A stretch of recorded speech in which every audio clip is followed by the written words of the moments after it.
राधे राधे प्रिय भक्तजनों, आपका स्वागत है आपके अपने YouTube channel magical world of Achyut पर। आज हम इस वीडियो में देवशयनी एकादशी की कथा सुनेंगे। धर्मराज युधिष्ठिर बोले, हे भगवान, आषाढ़ मास शुक्ल पक्ष की एकादशी का क्या नाम है, मुझे बताइए। कृष्ण भगवान बोले, हे राजन, एक समय नारद जी ने ब्रह्मा जी से भी यही प्रश्न पूछा था।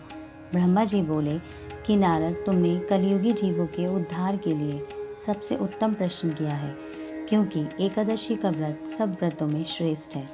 इसके व्रत से समस्त पाप नष्ट हो जाते हैं। इस एकादशी का नाम पद्मा एकादशी है। इस व्रत के करने से भगवान विष्णु प्रसन्न होते हैं। मैं एक पौराणिक कथा कहता हूँ, उसे ध्यानपूर्वक सुनो। सूर्यवंशी मांधाता नाम का एक राजा था। वह सत्यवादी, महान प्रतापी और चक्रवर्ती था। वह अपनी प्रजा का पुत्र की तरह पालन किया करता था। उसकी समस्त प्रजा धन धान्य से परिपूर्ण थी और सदैव सुखपूर्वक रहती थी। उसके राज्य में कभी अकाल नहीं पड़ता था। एक समय उस राजा के राज्य में 3 वर्ष तक जल नहीं बरसा, जिससे राज्य में अकाल पड़ गया और प्रजा अन्न की कमी के कारण अत्यंत दुखी रहने लगी। राज्य में यज्ञ आदि होना बंद हो गए। एक दिन प्रजा राजा के पास जाकर प्रार्थना करने लगी कि हे राजन, समस्त विश्व की सृष्टि का मुख्य कारण वर्षा है। उसी वर्षा के अभाव से राज्य में अकाल पड़ गया है और अकाल से प्रजा मर रही है। हे राजन, आप कोई ऐसा उपाय बताइए जिससे हम लोगों का दुख दूर हो। इस पर राजा मांधाता बोले कि आप लोग ठीक कह रहे हैं, वर्षा न होने से आप लोग बहुत दुखी हैं। राजा के पापों के कारण ही प्रजा को दुख भोगना पड़ता है। मैं बहुत सोच विचार रहा हूँ, परंतु फिर भी मुझे अपना कोई दोष दिखाई नहीं दे रहा है। आप लोगों के दुख को दूर करने के लिए मैं बहुत यत्न कर रहा हूँ। ऐसा कहकर राजा मांधाता भगवान की पूजा कर कुछ मुख्य आदमियों को साथ लेकर वन में गए। वहाँ वह ऋषियों के आश्रमों में घूमते घूमते अंत में ब्रह्मा जी के पुत्र अंगिरा ऋषि के आश्रम पर पहुँचे। उस स्थान पर राजा रथ से उतरे और आश्रम में आए।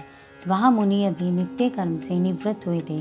राजा ने उनके सम्मुख प्रणाम किया और मुनि ने उनको आशीर्वाद दिया। फिर राजा से बोले कि हे राजन, आप कुशल पूर्वक तो हैं, आप इस स्थान पर कैसे पधारे। राजा बोला, हे महर्षि, मेरे राज्य में 3 वर्ष से वर्षा नहीं हुई। इससे अकाल पड़ गया है और प्रजा दुख भोग रही है। राजा के पापों के प्रभाव से प्रजा को कष्ट मिलता है, ऐसा शास्त्रों में लिखा है। मैं धर्म अनुसार राज्य करता हूँ, फिर यह अकाल कैसे पड़ गया है, इसका कारण मुझे अभी तक नहीं पता लग सका। अब मैं आपके पास उसी संदेह की निवृत्ति के लिए आया हूँ। आप कृपा करके कष्टों को दूर करने के लिए कोई उपाय बताइए। इस पर ऋषि बोले, हे राजन, यह सतयुग सब युगों में श्रेष्ठ है।